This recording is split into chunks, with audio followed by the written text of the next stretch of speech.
oportunidad tenemos nuevamente, hermanos, para continuar con nuestro tema, Camino de la Cruz y de la Resurrección. Este sería el segundo tema, puesto que el primero lo enfocamos en la entrada triunfal. Eso fue día domingo. ¿Y por qué decimos Camino de la Cruz y de la Victoria? Porque precisamente estamos hablando del recorrido de Jesucristo en su última semana de ministerio, donde va a celebrar la Pascua, donde el Cordero es Él, y donde la victoria se describe como su resurrección, porque ha vencido la muerte y tiene autoridad sobre todo. La plenitud estaría en Él, está en Él. Y al perdonar nuestros pecados y justificarnos, nos ofrece salvación y vida eterna. Ese es el resumen del tema. El domingo fue su entrada triunfal y cuando concluye la concluye en el templo. Dijimos que no era en el palacio, en el templo, pero ya va llegando tarde. Se ha pasado toda la mañana por las calles de Jerusalén, donde el pueblo está diciendo: Hosana, bendito el que viene en el nombre del Señor. Cuando llega al templo hay rechazo y él solo puede ver las condiciones que habían en el templo. Eran deplorables y por eso creo que decide dar la vuelta, pero evidentemente estaba pensando que eso había que corregirlo y sería el día siguiente. Eso es lo que pasó día lunes. Entra, llega al templo a primera hora y no sin antes haber pasado por este incidente, el de la higuera, que al no tener frutos la maldice, y cuando el día martes, en ese camino, Pedro hace la observación de que la higuera se había secado. Más que narrar los acontecimientos del día lunes en el templo, el acontecimiento que agarra o toma lo hecho en el templo se describe en esta parábola de la higuera. Y esta parábola de la higuera, que debe tomarse así, es una parábola que se hace viva, es lo bonito. Bien dice que Jesucristo manejaba las parábolas de una manera espectacular como nadie lo ha hecho ahora. Él hizo una parábola viva porque Él es el protagonista, Él es el que acciona y Él es el que hace que se cumpla lo efectuado en la higuera. Entonces el pasaje sería el de Marcos capítulo 12, del verso, les diré, es el 11 del verso 12 y vamos a leer hasta el 21, que dice así: Al día siguiente, lunes, cuando salieron de Betania, tuvo hambre, y viendo de lejos una higuera que tenía hojas, fue a ver si tal vez hallaba en ella algo, pero cuando llegó a ella, nada halló, sino hojas, pues no era tiempo de higos. Entonces Jesús dijo a la higuera: Nunca jamás coma nadie fruto de ti. Y lo oyeron sus discípulos.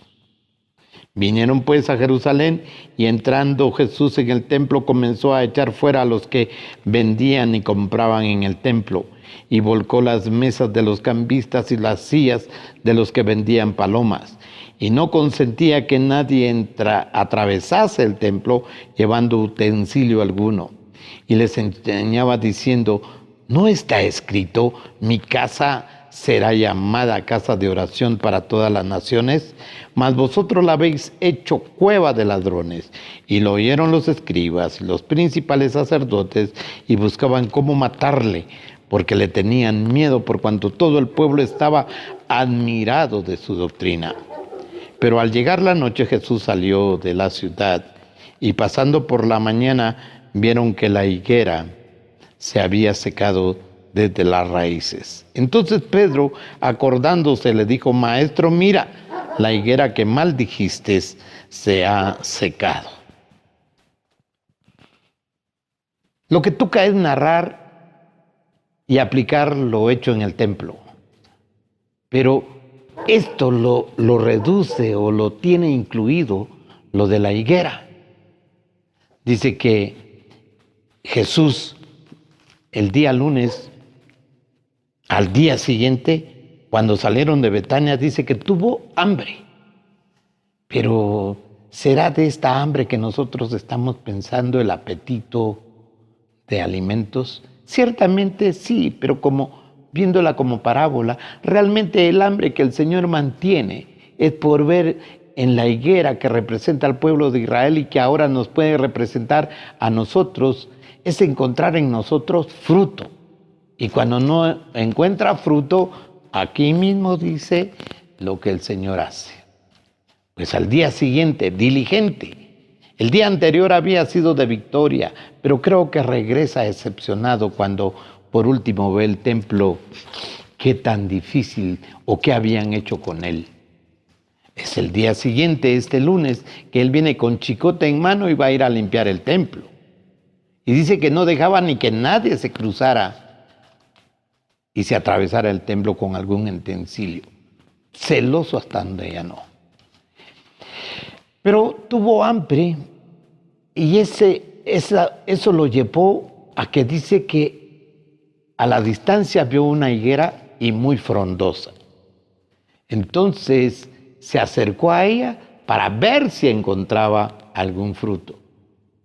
Hermanos, aquí hay lecciones tan importantes y tan rápidas de aplicar, como saber de higueras frondosas, que en esta, que cuando no se encuentra fruto, no es más que solo apariencia, hojas, mucha actividad. Y cuando lo aplicamos a lo que va a hacer Jesucristo inmediatamente limpiar el templo, es porque ese templo era ostentoso y en el cual había mucha actividad. Mucha apariencia de un acercamiento a Dios porque era el templo. Pero lo que había ahí era otras cosas que no eran frutos como los que el Señor esperaba. Esta higuera representaba también solo a toda esa organización religiosa con mucha actividad. Era una semana cargada de actividades. Muchos cabritos, muchas palomas y tantas ofrendas en sacrificio, frondosos en actividad. Hasta los mismos romanos se sentían impresionados de ver cómo los judíos tomaban su templo y su religión con tanta seriedad. Esta higuera que está frondosa con muchas hojas, realmente no estaba reflejando, no estaba siendo efectiva para lo que debía ser. Y nosotros podemos tener la misma situación de mucha actividad religiosa, muy cargado de hojas, de mucha entrega y de servicio, pero que cuando el Señor viene a nosotros y quiere encontrar frutos, no los haya. Esa es la tragedia de esto. ¿Cómo está nuestra vida? ¿De mucha apariencia? ¿Muy religiosos? ¿Mucha actividad? Esa es una buena pregunta que debemos hacer. Y entonces, entender que tanta hoja, tanta actividad no representa necesariamente la vida de un cristiano, la cual debe dar frutos. Acuérdense que para Adán, las hojas, buscaron una hoja para cubrir su desnudez, porque realmente la hoja sirve para eso, muchas veces para cubrir nuestra desnudez, para cubrir nuestra real situación delante del Señor. Podemos dar la apariencia, podemos ser realmente solo figura, pero nada en esencia. Las hojas muchas veces solo cubren nuestros pecados. El activismo de la iglesia solo sirve para descargar cargos de conciencia en nosotros, porque estamos negros por dentro. Tenemos pecado. No hay fruto. Somos vacíos. Cuidado con eso, porque podemos engañar. El Señor vino teniendo la esperanza de encontrar algún fruto. Ni siquiera muchos, uno, que tengamos algún fruto. Esa es buena pregunta para usted y para mí hoy. ¿Hay algo para darle al Señor? ¿Hay algún fruto para el Señor? ¿Tenemos algo que dar? ¿Podrá encontrar Él algo o nada?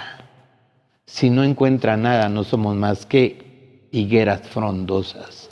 Hemos visto iglesias grandes, llenas, con mucha actividad, con esto y lo otro, que salen y van y vienen, pero realmente cuando el Señor se acerca no encuentra más que religiosidad, pero lo que menos hay es fruto. Y puedan haber iglesias pequeñas que la apariencia pareciera muy triste, pero puede hacer que en ellas exista mucho más fruto. Está en nosotros el anunciarnos. Dice que Él se acercó, buscó y no encontró nada. ¿Qué es lo que debemos dar? Fruto. ¿Y cuáles son esos frutos? Muchos. Del primero que se me ocurre a mí decirles que nosotros debemos dar frutos dignos de arrepentimiento. Esos frutos dignos de arrepentimiento son aquellos que podemos ver nuestro pasado y qué trágico la vivimos o qué trágica la vivimos. Y que esas actitudes que traíamos antes, esas costumbres, esos hábitos, todavía los reflejamos ahora. No, tenemos que cambiar porque ahora nuestros frutos son diferentes. Nuestros frutos son de servicio, de entrega, de alabanza y de una relación íntima con el Señor, el deseo de alabarle, el deseo de estar con Él. Frutos que se alejan de toda esa vida pasada de pecado que teníamos antes, dignos de arrepentimiento. Uno que es bien sencillo recordar también, el de Hebreos, frutos de alabanza. ¿Cómo están nuestros labios? Llegamos a la iglesia y el primer fruto que descargamos o desarrollamos o desempeñamos precisamente es el de la alabanza. Que tengamos esos frutos. Hay muchos más, pero dejémoslos ahí. Quisiéramos la aplicación inmediata de esta higuera. Cuando el Señor vio que no había ningún fruto, la maldijo. Y dijo, nunca más alguien venga por ti para encontrar frutos. Y se fue. Hermanos, Él la maldijo. Tengamos mucho cuidado, porque tenemos el privilegio de que Él pueda venir a nuestras vidas, que pueden estar muy bien de apariencia, pero lo mejor será que encuentre frutos en nosotros, porque si no, nos puede tocar muy mal. Tenemos la bendición de producir frutos de arrepentimiento, y si el Señor encuentra en nosotros de ellos, pues va a sentir gran gozo y la bendición será mucho más abundante. Frutos dignos de arrepentimiento. ¿Qué representa esto? Que realmente esta higuera frondosa era el pueblo judío, con mucha actividad, con mucha entrega, toda una vida no política, sino muy religiosa. El pueblo judío es muy religioso y tenía mucha actividad. Pero en el momento que rechazan a Jesucristo, el Mesías, y no lo aceptan, realmente no estaban produciendo frutos. Había ego, había avaricia, había cosas que cuidaban sus posiciones porque si no se venían al suelo. Y entonces sus intereses eran otros. No eran mostrar el amor y la gloria hacia los demás de este Dios que los había formado. Y el templo era el ícono, el templo era lo más representativo, ahí se reunían. Recuérdense que en la Pascua eso era muy pomposo, muchos sacrificios, mucha actividad. Pero este templo, cuando perdió la orientación y el sentido para lo que fue creado, perdió todo. Y la profecía dice que 37 años después, en el año 70, Tito va a entrar a Jerusalén y va a destruir el templo.